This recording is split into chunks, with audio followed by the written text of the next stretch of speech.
Perhaps the most disturbing unsolved murder in our history, well, it remains unsolved. And the problem is, it should have been solved by now.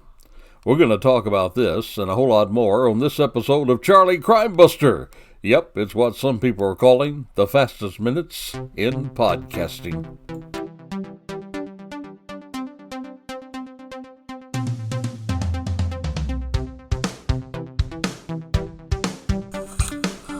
The views and opinions expressed in this podcast are those solely of individuals interviewed and participating in this show and do not represent those of Peacemaker Network and Charlie Crime Buster.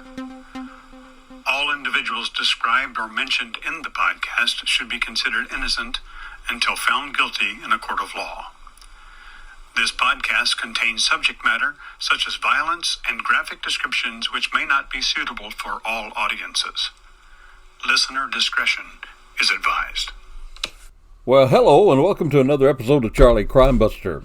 Hey, we always begin our episode by thanking each and every one of you who join others in downloading our episode. It humbles us to know so many of you do. Hey, please take the time to reach out with a shout out. We welcome your comments. You can make suggestions, ask questions, you can even disagree.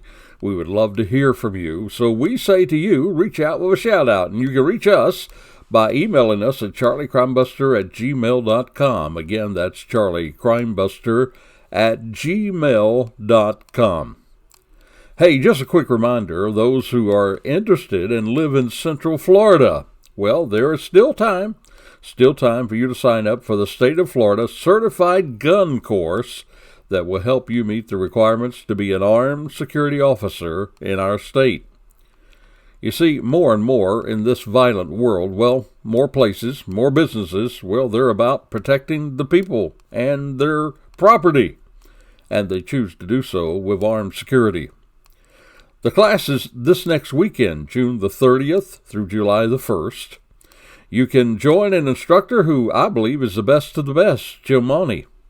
He trains law enforcement all over the nation. And for just a very small investment of $200, well, you can be well on your way to a career of protecting others and getting the very best pay in security.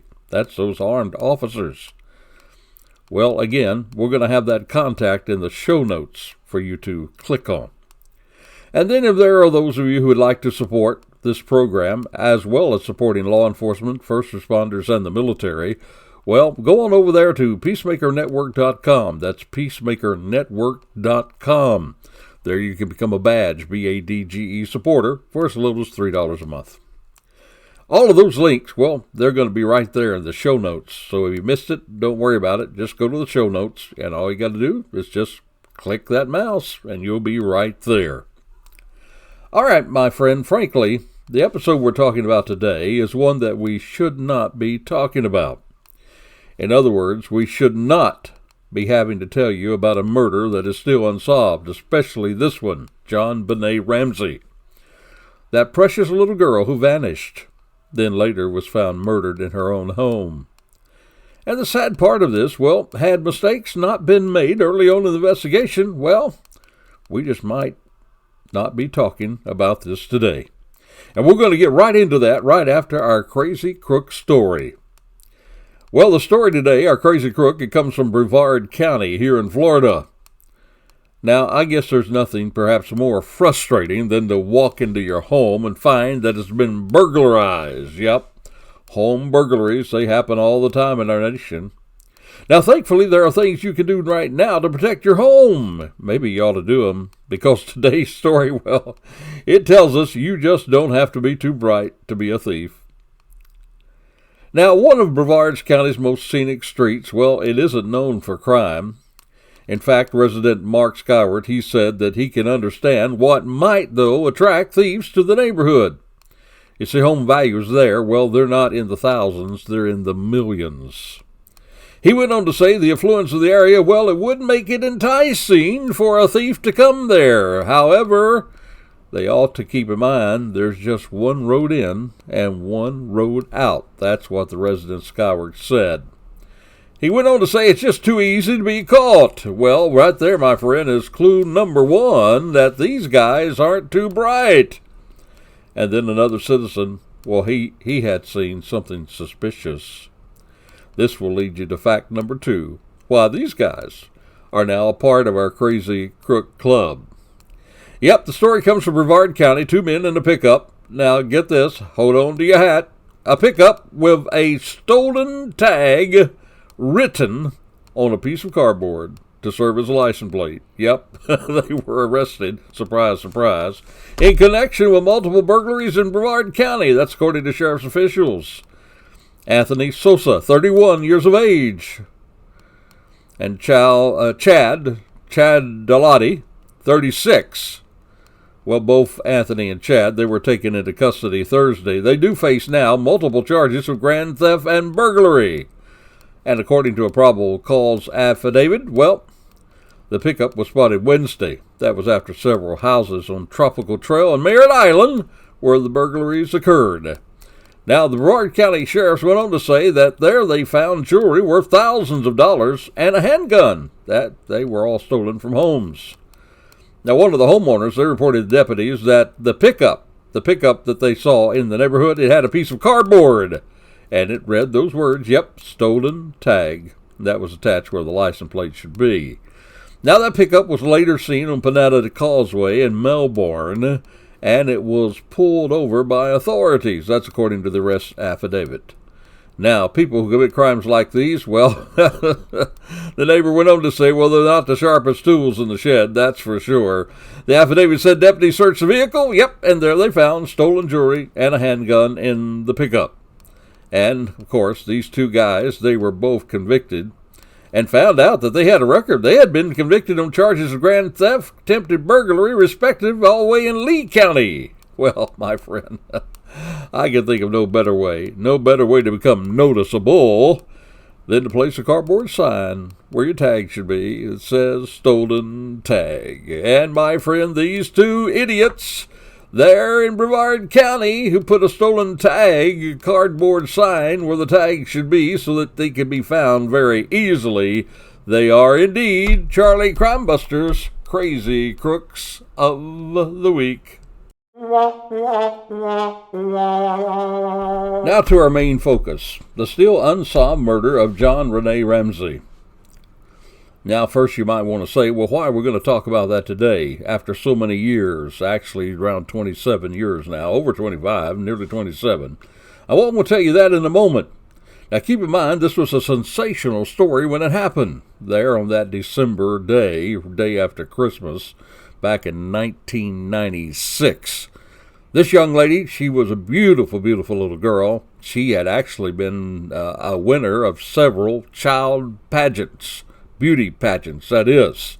And I guess because of the fact that she had that going for her and that she was from a very affluent family, well, this story took the nation and really took over. Now, that was before we have what we have today with the media, social media, to the robust social media we have today. But it did take over, and it was in newspapers all over the country, and it was talked about by the talking heads on TV about this little precious girl that was murdered in her own home. And her mother, Patsy, well, she's a former pageant queen herself. And she had told authorities that she had found that morning a handwritten ransom note on the stairs demanding $118,000 ransom for her daughter. Now, interesting enough, that amount, $118,000, it seemed to be the exact amount of her husband's bonus that year. Pretty good bonus, huh? Back in 1996, I guarantee you, $118,000 was a pretty good bonus. But now, the cops came, and despite an initial search of the house, they did not see John Bonet's body. In fact, her little body was not found, get this, until 1 p.m. by her father, only after the police had asked him to sweep the home again. And they found her. She had been beaten and strangled. Now, the police said that one of the reasons why they made mistakes was that they actually treated the crime scene as a kidnapping and not a murder. And because of that, there was multiple people trespassing in and out of the house, friends of the family, the clergyman, so many people there. And so, of course, the preservation, well, I should say the destruction of all evidence has been called into question. for these 27 years.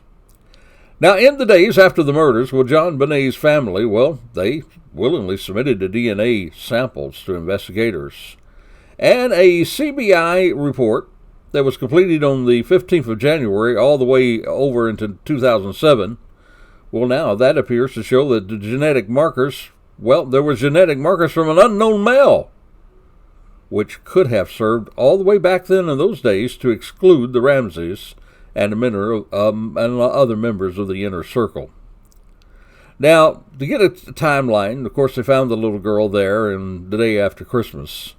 And already, immediately, the police began to point their fingers at the parents as suspects.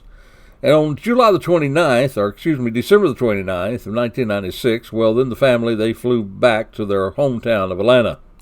And John Bonet, the little girl, she was laid to rest there in Marietta, Georgia. They actually buried her on New Year's Eve. And her grave was unfortunately beside that of her older half-sister, Elizabeth. Elizabeth had died in a car accident in 1992. Now, to get an idea of the timeline, we had the investigation. We had her death, had the investigation. And the very next month in 1997, John Bonet's parents, they gave a public interview to CNN on New Year's Day. That was from Atlanta. Now, at that time, the Boulder police, they were saying to the community, there's no killer at large. You see, that says to us from the very beginning, as often investigations do, they begin to focus on the loved ones in the home. They begin to focus on the parents as perpetrators of this horrific act of murdering this little girl. However, and that CNN interview, Mama Patsy, she disagreed. She said to the folks, there is a killer loose. If I were a resident of Boulder, she went on to say, I would tell my friends to keep your babies close to you. There's someone out there. She went on to add that Americans are suffering because they've lost faith in the American family. Went on to say, we are a Christian, God-fearing family. We love our children. We would do anything for our children. And yet the Boulder police was still looking to John and Patsy as the suspect. Now, as you imagine, that interview was not well received by the Boulder police. They immediately sent 5 detectives up there to Atlanta. And they were shocked that the family claimed that they were too emotional to be interviewed by investigators, but yet they were able to do a CNN sit-down. Now, maybe there was a reason why they appeared to be standoffish to investigators. That reason is very simple. They learned very early in the investigation that the police had developed what I call tunnel vision. They only saw these parents as suspects. So rightly, if you're going to be a suspect, you better be careful what you say to the police. And indeed, in April 1997, parents were identified as the prime suspects. On April 19 in 1997, the Boulder District Attorney's Office, they officially labeled Patsy and John Ramsey as the main targets of the investigation. Obviously, the focus is on these people. That's what DA Alex Hunter said at the time. Now, the previous month, remember I told you about that handwritten note that was left there when they thought the child had been kidnapped? A handwriting analysis, they ruled out John as the person who wrote the ransom note, but they did not rule out Patsy. So again, the focus is on the parents. Now, the parents, they did not sit down formally with investigators till the 30th of April, 1997. This is just a few months after the murder. And then they held a press conference to announce their innocence. Now, remember, she was murdered on 25th of December, 1996. A few more months later, July, from April to July 1997, to kind of give you a timeline, they did release the autopsy. Now, the autopsy, it was unsealed, notes says on the 14th of July, 1997, and there the coroner found a deep ligature around the victim's neck, another one around her right wrist, evidence that she was bound and strangled. Blood and abrasions were found in the girl's vaginal area. And they also said she was struck on the head violently, enough to cause bleeding, 8.5-inch fracture to her skull. That's what the autopsy stated. Then in March of 1998, this is 2 years later, they did convene a grand jury. And a grand jury that was convened, well, that was the same year that they actually brought out a Colorado Springs detective. Brought him out of retirement. He was doing investigation there alongside the other officers. However, this one they brought out of retirement, he resigned. Resigned the same time the grand jury was convened. And he resigned out of protest over how the Colorado police there, the Boulder police there, was handling that case. Incidentally, you're going to hear a little more about that detective that resigned in just a moment. So the jurors in this grand jury, they spent months poring over the evidence, including the DNA, the 911 call, and a little teddy bear. That was, of course, when the grand jury was convened. Now, also in 1998, the investigators interviewed John Bonet's little brother, Burke. He was 9 years of age at the time of the sister's murder. Some suspicion was on him, by the way.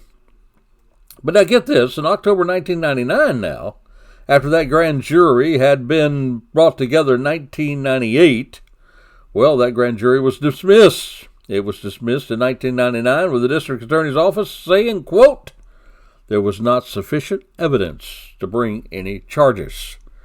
Now, interesting enough, a good number of people on that jury had voted to indict her parents. Now, that same year, John Bonet's 12-year-old brother, Burke, he was ruled out as a suspect. So here we have this little girl. She's been murdered. The focus immediately went on the family.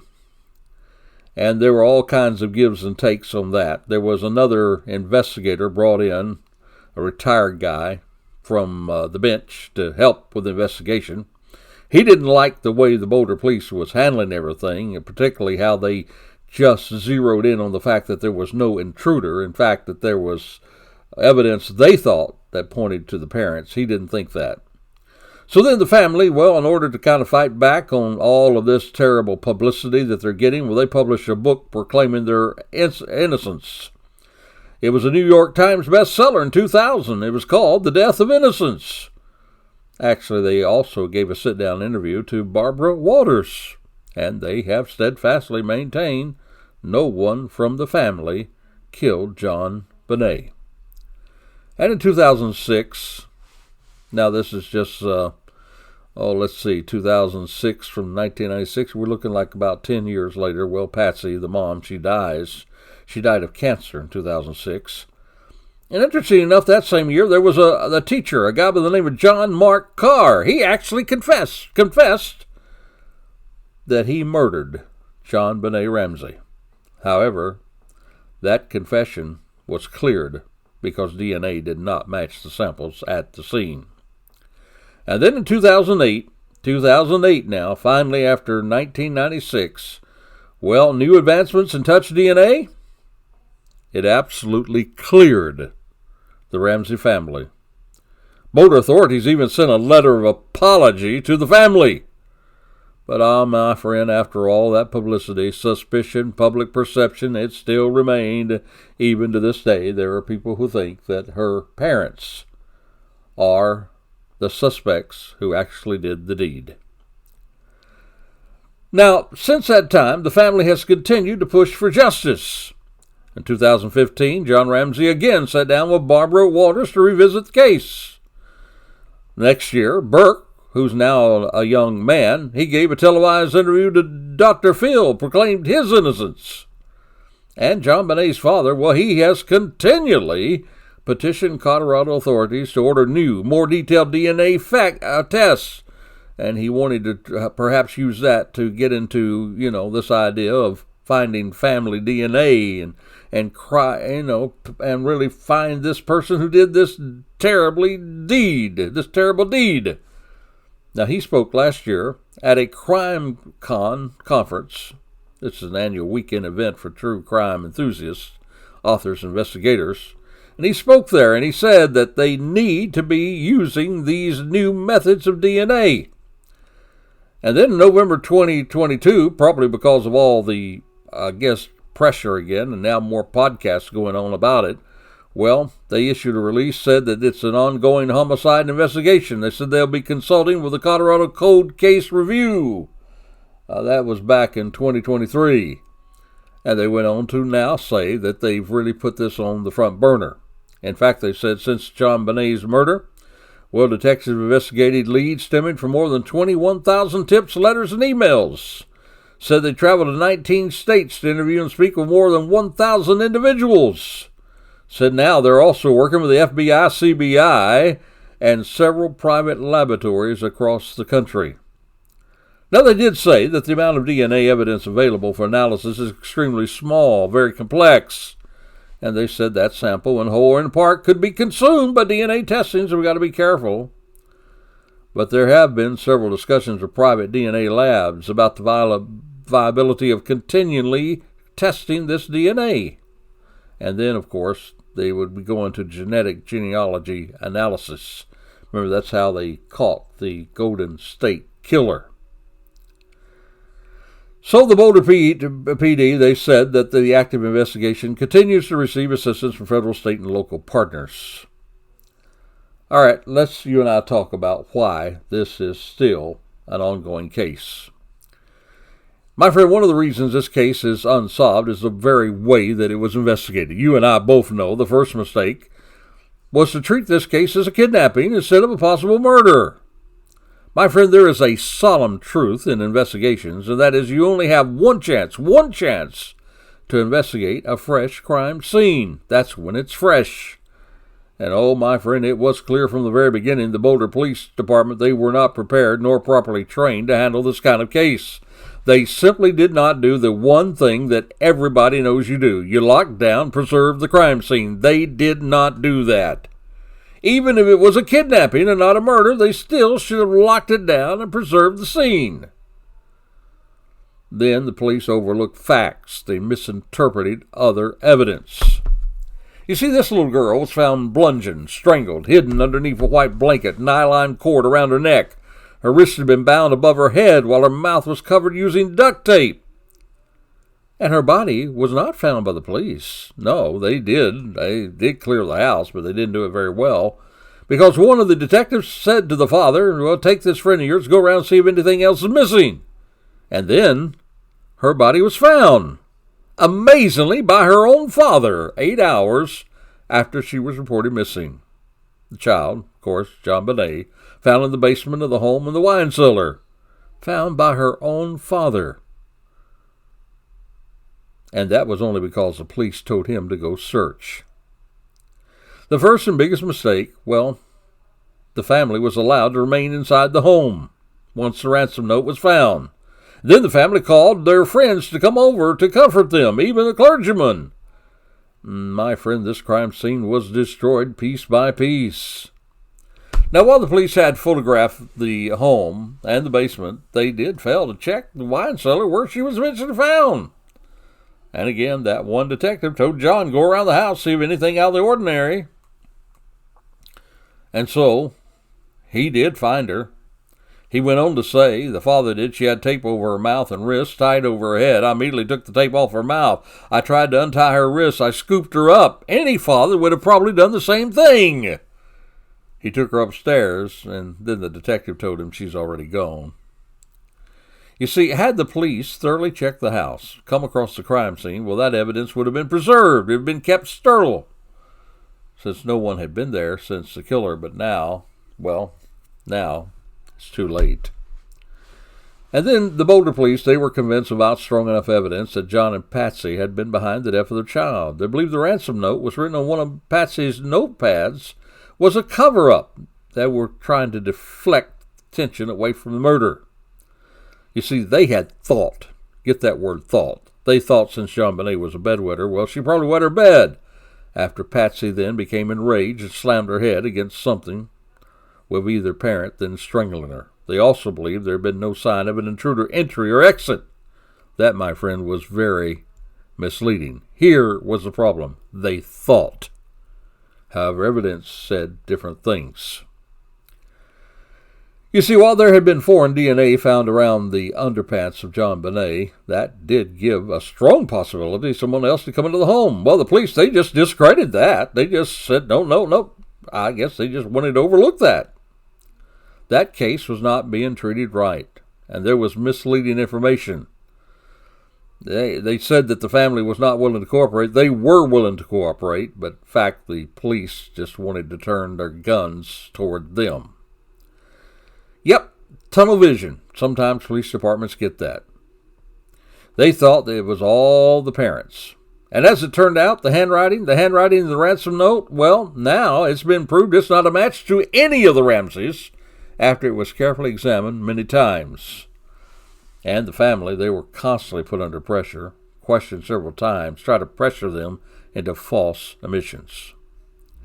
Now, remember I told you about they was bringing a guy out of retirement to try to help the case. His name was Lou Smits. And he was very deeply connected to the case. He put forth another theory. And that theory was totally overlooked by the Boulder Police Department and others involved in the case. He said there had very likely been an intruder who broke into the home of the Ramseys. You see, he was able to find a few discrepancies in the no intruder theory. First thing stood out to him was that even though an intruder exit and entry point had been dismissed, well, he could find where easily someone could come through there. He even was able to identify a footprint on one side of the house. Now, they initially said the amount of snow, well, there would have been all kinds of footprints. Well, that wasn't true.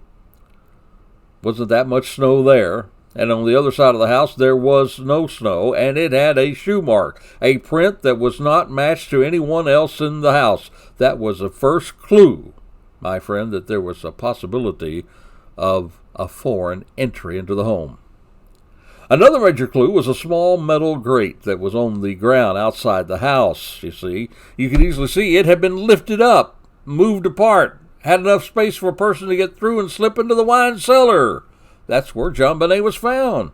He even tested the entry, showed them how someone could have gotten in through that grate. They didn't even have to break in at all. They just go through that little grate, move it, and walk in and get into the wine cellar, and there you're there. There's even a suitcase that you can climb up on to get in and out of. You see, Smith was convinced that the police had tunnel vision. They weren't looking at the truth of the evidence.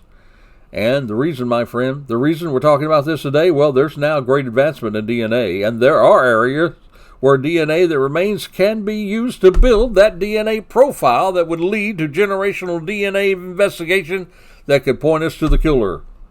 My friend, get this word out. Send this podcast around, because the Boulder Police must cooperate and work with available tools that are there. I believe that this case can be solved. Let's just hope that the Boulder Police will put aside their pride and reach out and get the help from some of these scientific laboratories that could take the available DNA and match it and find a way to do a generational investigation to lead us to the suspect, just like the Golden State Killer was caught. Well, there you have it. That's why we're talking about it. Still needs to be solved. And there are lessons that we can learn.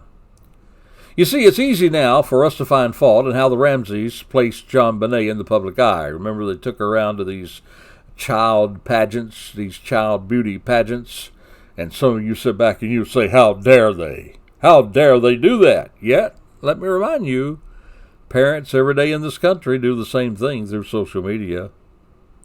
Just this past week, I posted and warned parents to watch what you post. I call it pause before you post. So many people are putting pictures out of their beautiful children, and they are probably being seen by far more people than saw John Bonet perform in those child pageants.